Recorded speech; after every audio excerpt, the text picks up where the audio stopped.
মা, উমা, কি হয়েছে বল। মা আমি একটা কথা ভেবেছি।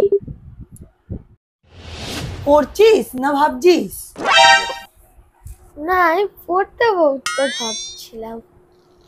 কি ভেবেছো বলে ফেলো। আমি যখন বড় হয়ে বিয়ে করব তখন আমি শ্বশুর বাড়ি থেকে কিছু নেব না। কি বললি? কিছু নিবি না? আমি কত কি ভেবে রেখেছি। খাট নেবো, আলমারি নেবো, বাইক নেবো, আরো কত কি নেব। তুই বলছিস কিছু নেব না। কি বললে? খাট, আলমারি, বাইক, এগুলো তো আরোই নেব। কেন নিবি না? কেন কেন কেন? কেন? তুমি যখন বাবার সাথে ঝগড়া করো তুমি তখন কি বলো?